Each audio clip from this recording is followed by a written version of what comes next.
Hi and welcome to the channel. Today we will dive into the key messages from Can't Hurt Me by David Goggins. Since his early childhood days, Goggins experienced poverty, prejudice, racism and physical abuse. This led him to become depressed, overweight and seemingly without much to look forward to.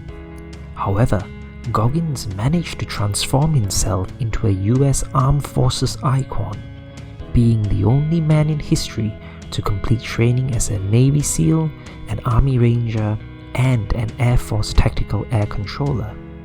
In addition, he has won numerous ultra-marathon events, while he is also a former Guinness World Record holder by completing 4,030 pull-ups in 17 hours. This was all achieved while he also had a hole in his heart. So, how did he do this? This book is his autobiography, while also sharing his key mental strategies that helped push through both physical and mental limits to become the legend that he is today. So, let's dive straight in. During his early years, Goggins went through a rebellious phase as a teenager, getting into petty trouble and also standing out like a sore thumb in his high school. He acted this way as a "don't mess with me" shield, but in the midst of all of this, his grades were terrible and he was coming to the realization that if he didn't change, he was not going to achieve anything. This is when he faced his accountability mirror. Goggins started posting sticky notes on his mirror and assessing every facet of his life and character. There was no self-love, just pure, harsh and honest truths about how he felt about himself, the people around him, and how he was going in life. This helped him own his problems. Then he knew he was ready to explore the steps to change the course of his life. Next, Goggins went through a series of challenges before being accepted into Navy SEAL training. Remember, he was an overweight person in his early adulthood, but he pushed himself to the edge of human endurances just to shed the extra pounds. After making the cut, he proved to be one of the toughest recruits. He was known to take on any challenges that the instructors threw his way.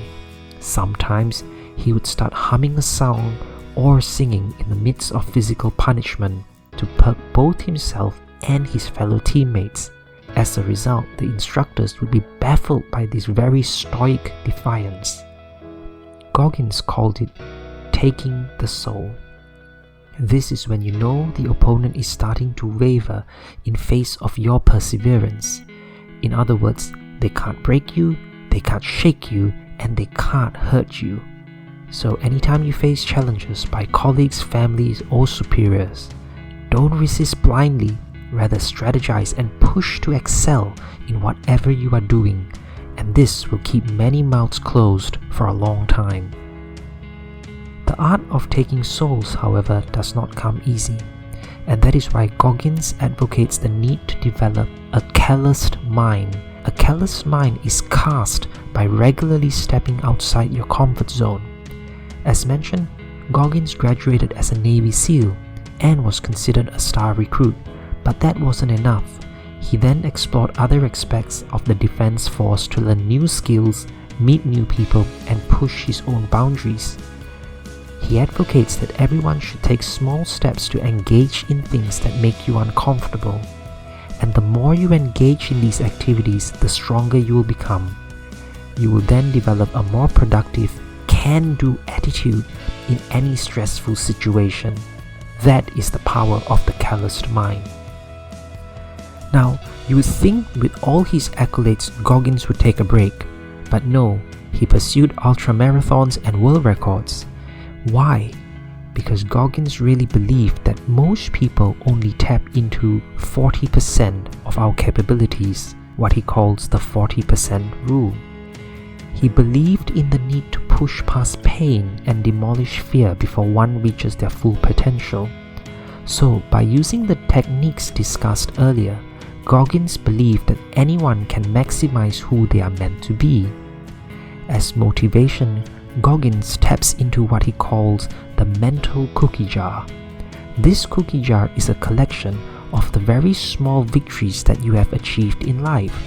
For example, waking up earlier to perform your first 15-minute run in 10 years would count as a small cookie.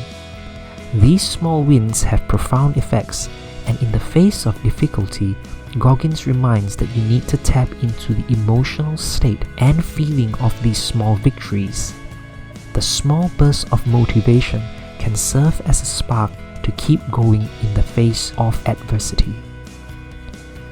With all this said, the final chapter of the book reveals how Goggins' body was shutting down due to years of strenuous physical training.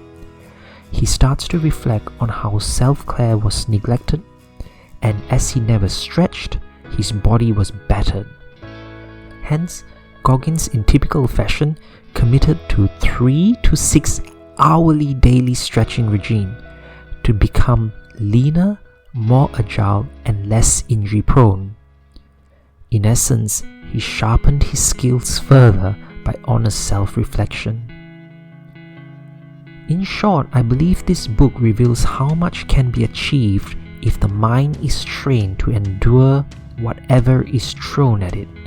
The first step though is to be accountable, then everything else can follow. Practice good self-care along the way, and before long, you too cannot be hurt.